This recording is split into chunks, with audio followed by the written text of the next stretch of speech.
हमारे संत महापुरुषों का कहना है कि मनुष्य जन्म बड़ा ही अनमोल है, इसको व्यर्थ में नहीं गंवाना चाहिए। भगवान का होकर के भगवान का भजन करना चाहिए।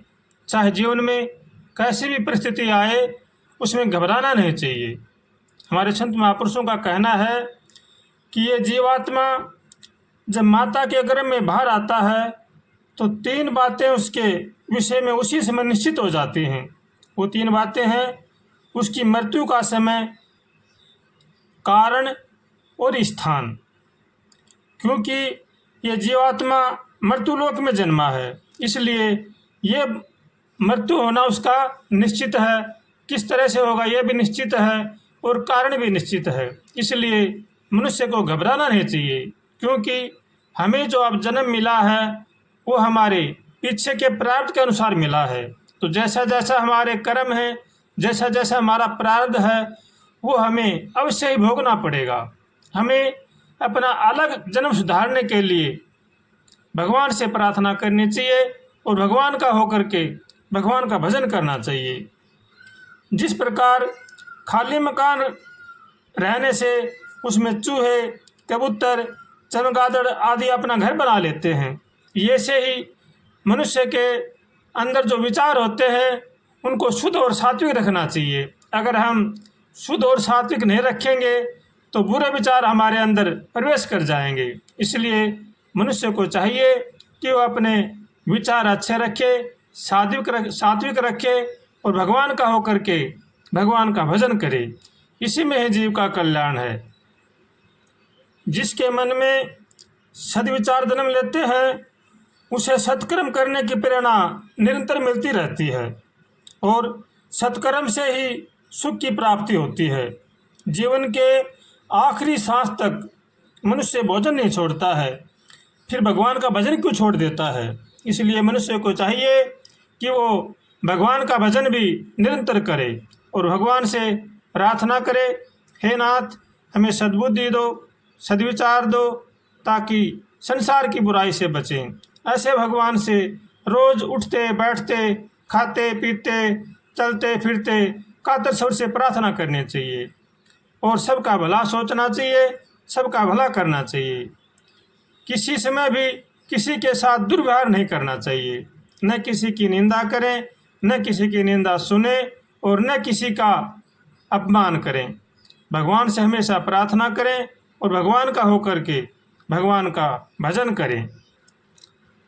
और मनुष्य न कोई साथ लेकर जन्मा है, न कोई साथ लेकर के जाएगा। जो हमें लिया है यहीं से लिया है, जो दिया है भगवान ने हमें यहीं पर दिया है। इसलिए भगवान से हरदम प्रार्थना करें और मौत और भगवान को हमेशा याद रखें, क्योंकि पता नहीं मौत कब आ जाए।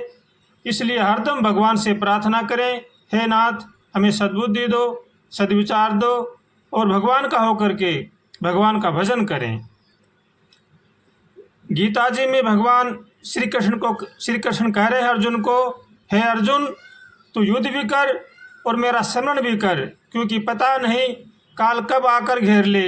इसलिए मनुष्य को चाहिए कि वो हरदम सचेत रहे, सावधान रहे और अच्छे कर्म करे। जिंदगी में कभी किसी के साथ भी दुर्व्यवहार न करे।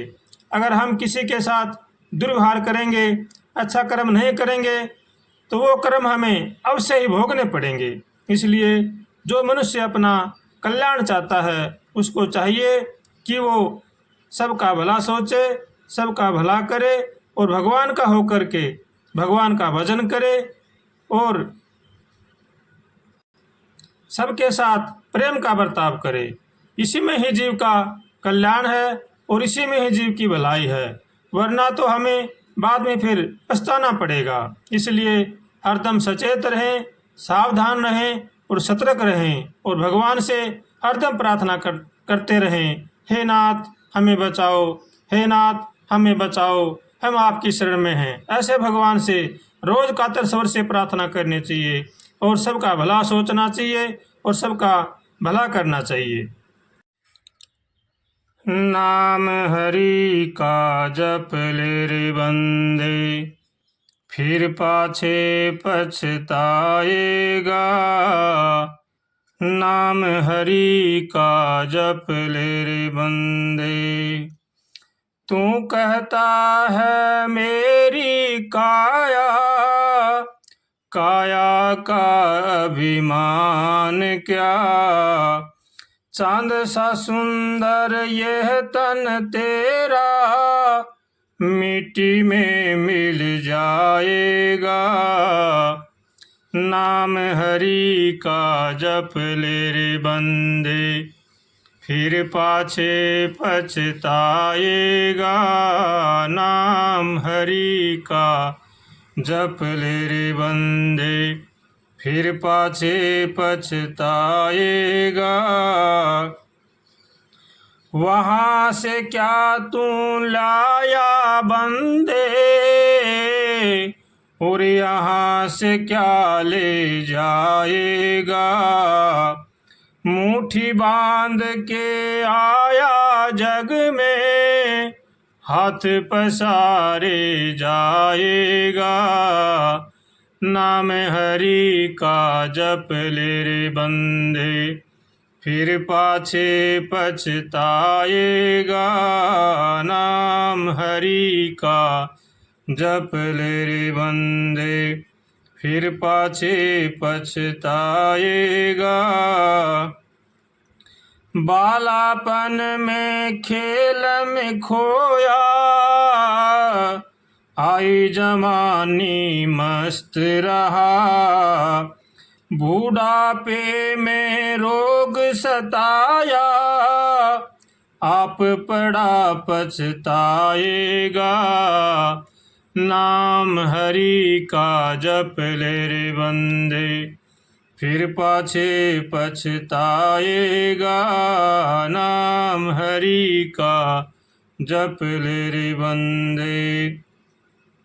जपना है सो जप ले रे बंदे, आखिर में मिट जाएगा। कहते कबीर सुनो रे भाई साधो, करने का फल पाएगा। नाम हरि का जप ले रे बंदे। फिर पाछे पछताएगा। नाम हरि का जप ले रे बंदे। फिर पाछे पछताएगा। नाम हरि का जप ले रे बंदे।